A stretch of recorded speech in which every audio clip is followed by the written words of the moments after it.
চেন্নাই টেস্টের দ্বিতীয় দিনে রাজত্ব ছিল বোলারদের।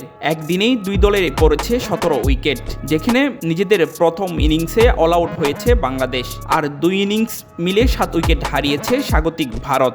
ভারতের ৩৭৬ রানের বিপরীতে ব্যাট করতে নেমে ১৪৯ রানে গুটিয়ে যায় সফরকারীরা। বাংলাদেশ ফলোঅনে পড়লেও শান্তদের ফলোঅনে না পাঠিয়ে ফের ব্যাটিং করতে সিদ্ধান্ত নেয় ভারত। দ্বিতীয় ইনিংসে ব্যাট করতে নেমে ৩ উইকেটে ৮১ রান নিয়ে দিন শেষ করেছে ভারত। স্বাগতিকরা এখন ৩০৮ রানে এগিয়ে। দিন শেষে শুভমান গিল ৩৩ এবং ঋষভ পান্ত ১২ রান অপরাজিত রয়েছেন।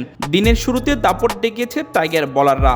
মাত্র ৩৭ রান করতে ভারত হারায় ৪ উইকেট। তবে ব্যাট হাতে বাংলাদেশের ব্যর্থ দিন কাটায়। দুই সেশনে ৪৭ ওভার ব্যাট করে ১৪৯ রানে সবকটি উইকেট হারায় নাজমুল হাসান শান্তর দল।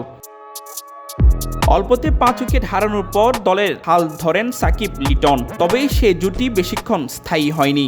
দলের হয়ে সর্বোচ্চ ৩২ রান করেন সাকিব। ভারতের দ্বিতীয় ইনিংসে রোহিত, বিরাট আর শুভমান গিলের উইকেট তুলে নিয়েও স্বস্তিতে নেই বাংলাদেশ। চেন্নাই টেস্টের বাংলাদেশকে বিপর্যয়ের মুখে ফেলে দিয়ে ভারত এগিয়ে রয়েছে। তৃতীয় দিনে বাংলাদেশের ভাগ্য কি আছে সেটাই দেখার বিষয়। Desk report, news now sports.